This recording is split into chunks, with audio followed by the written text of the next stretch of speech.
தேர்தல் வந்துருச்சு, எல்லாரும் ரோடு நடத்தணும், என்ன பண்றான்னு அவனுக்கு இதுல பயிர்காரன் நினைக்கிறான். இல்ல, தலைவர் அப்படி இல்ல, திட்டங்கள் மூலியமா மக்கள் மனசுல போய் சேர்ந்து ஒண்ணு இல்லை.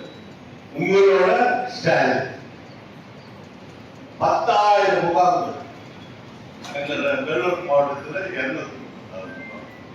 அந்த முகாம் நீங்க பாத்தீங்கல்ல, ஒரு முகாம் எடுத்து எவ்வளவு மக்களுக்கு நலன் காக்கும். சரிகை மெடிக்கல் கேம்ப் இதெல்லாம் ஒன்னொன்னு சிந்திச்சு அதே மாதிரி மக்களை தேடி மருத்துவம் பார்த்தீங்களா. இதெல்லாம் சாதாரண திட்டங்கள், இல்லம் தேடி கல்வி இதெல்லாம் சாதாரண திட்டம் இல்ல. காலை உணவு திட்டம் யார் நினைச்சாங்க? கலைஞர் அண்ணா நினைச்சு தெரிஞ்சுங்க. அதுதான் சென்னை மீட்டிங்ல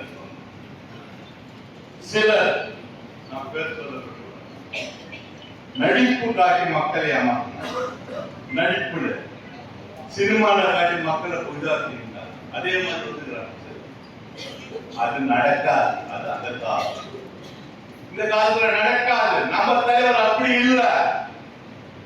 மக்களுக்கு செல்லும் திட்டங்கள் மூலம் மக்களுக்கு போய் சேர்ந்து அவங்க எப்படி சினிமால சும்மா காட்டி மக்களை அதே மைண்ட் வச்சாங்களோ இப்ப தலைவர் தலைக்கீழ மாட்டார். நசுவார்கள் கூட தலைக்கீழ